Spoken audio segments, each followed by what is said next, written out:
ونصلي على رسوله الكريم اما بعد فاعوذ بالله من الشيطان الرجيم بسم الله الرحمن الرحيم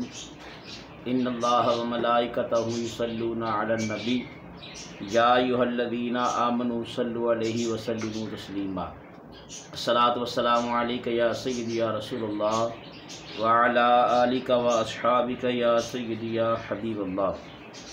الصلاة والسلام علیک یا سیدی یا نبی اللہ وعلی آلک و اصحابک یا سیدی یا رحمت للعالمین۔ نہایت ہی واجب الاحترام سامعین و ناظرین، آج کے سلسلہ نمبر 106 میں نبی محترم شفیع معظم رحمت عالم صلی اللہ تعالیٰ علیہ وآلہ وسلم کی میٹھی میٹھی باتیں، پیاری پیاری باتیں آپ حضرات کے سامنے گوش گزار کرنے کے لیے حاضر ہوا ہوں۔ گفتگو شروع کرنے سے پہلے گزارش ہے، جن دوستوں نے ابھی تک ہمارا چینل سبسکرائب نہیں کیا وہ ہمارے چینل کو سبسکرائب کریں اور بیل آئیکن کو دبائیں تاکہ ہر آنے والی ویڈیو کا نوٹیفیکیشن سب سے پہلے آپ کو میسر ہو، اور اس کو نیکی سمجھ کر، دین کا کام سمجھ کر آگے شیئر کریں۔ جتنے احباب اس کو سماعت کریں گے انشاءاللہ العزیز اللہ کے فضل و کرم سے ان کے برابر آپ کو بھی ثواب اللہ تعالیٰ عطا فرمائے گا۔ حضرت شریک بن شہاب فرماتے ہیں، میرے دل میں بڑی تمنا تھی کہ میں کسی صحابی رسول سے ملاقات کروں تاکہ اس سے خارجیوں کے متعلق سوال کروں، لہذا میری ملاقات حضرت سیدنا ابو برزہ رضی اللہ تعالی عنہ سے ہو گئی، جبکہ وہ عید کے دن اپنے دوستوں میں بیٹھے ہوئے تھے۔ تو میں نے ملاقات کی اور عرض کیا کہ آپ نے خارجیوں کے متعلق رسول اللہ صلی اللہ علیہ وآلہ وسلم سے کچھ سنا ہے؟ فرمایا، ہاں، میں نے خارجیوں کے متعلق شاہ کونین صلی اللہ تعالی علیہ وآلہ وسلم سے اپنے ان کانوں سے سنا، اور میں نے وہ منظر اپنی آنکھوں سے دیکھا۔ وہ یہ ہے کہ نبی رحمت صلی اللہ تعالی علیہ وآلہ وسلم کے پاس مال آیا اور سرکار دو عالم صلی اللہ علیہ وآلہ وسلم نے تقسیم فرمایا۔ جب آپ نے تقسیم کرنا شروع کر دیا تو دائیں بائیں والوں کو دیا مگر پیچھے والوں کو فی الحال نہ دیا۔ تو پیچھے سے ایک شخص کالے رنگ کا سر منڈا ہوا، اس پر 2 کپڑے سفید تھے، اٹھا اور اس نے کہا، اے محمد صلی اللہ علیہ وآلہ وسلم، تو نے عدل نہیں کیا۔ یہ سن کر اللہ تبارک و تعالیٰ کے سچے رسول بہت زیادہ غضبناک ہوئے۔ تو آقا کریم صلی اللہ تعالی علیہ وآلہ وسلم کو جب اس نے یہ بات کہی کہ آپ نے انصاف نہیں کیا، تو فرمایا، اللہ کی قسم، میرے بعد تم کوئی ایسا نہ پاؤ گے جو مجھ سے زیادہ عدل و انصاف کرنے والا ہوگا۔ پھر فرمایا، سنو، آخری زمانہ میں ایک قوم پیدا ہوگی، گویا کہ یہ بھی ان میں سے ہے۔ وہ لوگ قرآن پڑھیں گے لیکن قرآن پاک ان کے گلے میں نیچے نہیں اترے گا۔ وہ اسلام سے یوں نکل جائیں گے جیسے کہ تیر شکار سے نکل جاتا ہے، یعنی کلمہ پڑھیں گے، نماز روزہ کریں گے، حج بھی کریں گے، زکوٰۃ بھی ادا کریں گے، اس عبادت کا اثر ان کے دلوں میں کچھ بھی نہیں ہوگا۔ نیز فرمایا کہ رسول اللہ صلی اللہ تعالیٰ علیہ وسلم نے ان کی ایک نشانی یہ بھی ہوگی کہ ان کے سر منڈے ہوئے ہوں گے، پھر وہ نکلتے ہی جائیں گے حتیٰ کہ ان کا آخری گروہ دجال کے ساتھ ہوگا۔ لہذا جب تم ان کو پاؤ تو جان لو کہ یہ لوگ ہم شر الخلق والخلیقہ۔ آقا علیہ السلام نے فرمایا، یہی لوگ ساری خدائی سے بدتر ہیں۔ اللہم صلی وسلم وبارک علی سیدنا محمد وآلہ وصحبہ وسلم۔ اس پر تنبیہ کچھ یوں ہے کہ مذکورہ ہر سا احادیث مبارکہ پر غور کرنے سے یہ بات روز روشن کی طرح عیاں ہو جاتی ہے کہ بے ادب لوگ خواہ قرآن پاک کسی بھی انداز سے پڑھیں، نماز روزہ حج زکوٰۃ کا ذخیرہ کیوں نہ کر لیں، آخرکار یہ بدترین مخلوق ہی رہیں گے۔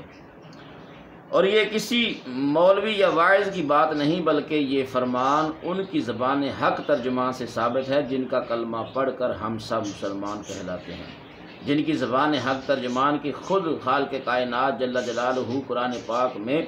یوں تعریف فرماتا ہے، وما ینطق عن الہوی ان هو الا وحی یوحی، یعنی میرا محبوب اپنی مرضی سے بولتا ہی نہیں، وہی کہتا ہے جو وحی خدا ہوتی ہے۔ لہٰذا اس قانون الہی کے مطابق یہ ثابت ہوا کہ اللہ تعالیٰ نے اپنے محبوب علیہ السلام کی زبان پر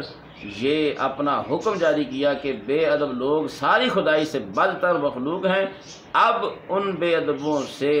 تو یہ امید نہیں رکھی جا سکتی کہ وہ تائب ہو جائیں، کیونکہ ارشاد گرامی ہے وہ تو بڑھتے ہی جائیں گے۔ نیز بزرگان دین کا ارشاد گرامی ہے، بزرگان دین بھی اس پر فرماتے ہیں، بے ادب لوگ جب نبیوں ولیوں کی شان میں نکتہ چینی اور بے ادبی اور ٹھٹھے کرتے ہیں، مثلا لو بھائی سن لو یہ مختار نبی ہیں، اپنے نواسوں کو بچانا سکا کسی کو کیا فائدہ دے گا، یہ ہے ان کا زندہ نبی اپنی قبر میں مردہ پڑا ہے، استغفر اللہ، نعوذ باللہ، الیاذ باللہ۔ اس قسم کی گستاخیوں کی وجہ سے اللہ تعالیٰ ایسے لوگوں کو بہرا کر دیتا ہے اور ان کی آنکھیں اندھی کر دیتا ہے، نہ حق بات دیکھ سکیں نہ سن سکیں تو راہ ہدایت کیسے نصیب ہو۔ ہاں البتہ فقیر اپنے ایماندار بھائیوں سے اپیل کر رہا ہے، میرے مسلمان بھائیوں اب جاگو، آنکھیں کھولو، آخر قبر میں جانا ہے۔ اللہ تعالیٰ اور اس کا پیارا حبیب علیہ السلام اور صحابہ کرام رضوان اللہ تعالیٰ علیہم اجمعین تو یہ فرمائیں کہ بے ادب لوگ ساری خدائی سے بدتر ہیں۔ صحابہ کرام رضوان اللہ تعالیٰ علیہم اجمعین میں سے سیدنا عبداللہ بن عمر رضی اللہ تعالیٰ عنہما کا قول مبارک صفحہ نمبر 9 پر مذکور ہوا، اور اللہ تعالیٰ نے قرآن پاک میں صاف صاف فرما دیا، ان المنافقین فی الدرک الاسفل من النار، بے شک بے ادب منافق لوگ قیامت کے دن دوزخ میں سب سے نیچے طبقے میں ہوں گے۔ اور مسلمان کہے کہ جی سب ٹھیک ہیں، سب قرآن ہی پڑھتے ہیں، یعنی قرآن بھی اس کا فیصلہ کرے اور اللہ کا حبیب بھی اس کا فیصلہ فرما دیں، تو ان کے لیے مسلمان اپنا بکھرا فیصلہ رکھتے ہیں کہ جی وہ بھی مسلمان ہیں، وہ بھی نمازیں پڑھتے ہیں، وہ بھی کلمہ پڑھتے ہیں، وہ بھی قرآن پڑھتے ہیں، سب قرآن ہی تو پڑھتے ہیں۔ میرے عزیز، اللہ تعالیٰ کے سچے رسول صلی اللہ تعالیٰ علیہ وسلم نے قرآن پڑھنے والوں کے متعلق ہی فرمایا ہے، یہ قرآن پڑھنے والے بے ادب ساری خدائی سے بدتر ہیں، یعنی یہ قرآن پڑھنے والے بے ادب ساری خدائی سے بدتر۔ میرے عزیز، تیری اس بات کا وزن اللہ تعالیٰ کے سچے رسول صلی اللہ علیہ وآلہ وسلم اور صحابہ کرام رضوان اللہ تعالیٰ علیہ مجمعین کے مقابلے میں کیا حیثیت رکھتا ہے؟ ہوش کر، اپنی قبر گندی نہ کر، اور یہ یاد رکھ کہ اس قسم کی انٹ شنٹ باتیں کہنے والا قبر کے اندر اللہ تعالیٰ کے حبیب صلی اللہ علیہ وسلم کو نہیں پہچان سکے گا۔ اگر وہاں حبیب خدا کی پہچان درکار ہے تو درنگی چھوڑ دے، یک رنگ ہو جا، سراسر موہ یا پھر سنگ ہو جا۔ ہاں تو یہ بھی گوش گزار ہوش سے سن کہ اللہ نے سچے پکے مومن کی قرآن پاک میں کیا نشانی بتائی ہے۔ لا تجد قوما یؤمنون باللہ والیوم الآخر یوادون من حاد اللہ ورسولہ ولو کانوا آباءہم او ابناءہم او اخوانہم او عشیرتہم اولئک کتب فی قلوبہم الایمان وأیدہم۔ اللہ تبارک و تعالیٰ قرآن کریم میں یہ 28واں پارہ ہے، اس میں اللہ فرما رہا ہے کہ وَأَيَّدَهُمْ بِرُوحٍ مِّنْهُ وَيُدْخِلُهُمْ جَنَّاتٍ تَجْرِي مِن تَحْتِهَا الْأَنْهَارُ خالدین فیہا رضی اللہ عنہ ورضوا عنہ اولئک حزب اللہ الا ان حزب اللہ هم المفلحون۔ اے محبوب، آپ کوئی ایسی قوم نہیں پائیں گے کہ ان کا اللہ تعالیٰ پر اور آخرت کے دن پر ایمان صحیح ہو تو اللہ رسول کے دشمنوں بے ادبوں سے محبت کریں۔ یعنی میں طریقے سے سمجھا دیتا ہوں، اللہ فرماتا ہے کہ ایسے لوگ نہیں پاؤ گے جو مجھ سے اور تجھ سے محبت کرتے ہوں اور تیرے دشمنوں سے بھی محبت کرتے ہوں۔ وہ تیرے دشمنوں سے دشمنی رکھیں گے میری اور تیری خاطر۔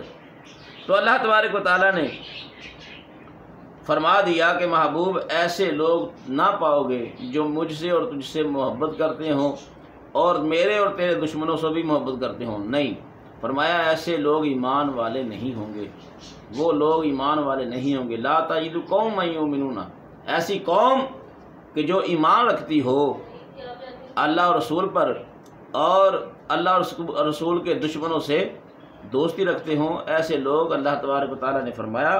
کہ نہیں ہوں گے۔ فرمایا خدا تعالیٰ سے اللہ کے بندے جو صحابہ اکرام رضوان اللہ تعالیٰ علیہم اجمعین ہیں، اللہ تعالیٰ ان سے راضی ہو گیا اور خدا تعالیٰ سے وہ راضی ہو گئے۔ ہاں، یہی لوگ اللہ کی جماعت ہے، اور کان کھول کر سن لو کہ اللہ کی جماعت ہی فلاح پانے والی ہے۔ دوستان محترم، یاد رکھیے کہ آقا کریم صلی اللہ تعالیٰ علیہ وسلم سے محبت عین ایمان ہے، اور اللہ اور رسول کے ساتھ جو محبت رکھتے ہیں وہ اللہ اور رسول کے دشمنوں سے محبت نہیں رکھتے۔ اللہ تعالیٰ ہم سب کو عمل کرنے کی توفیق عطا فرمائے۔ وما علیہ الا البلاغ المبین۔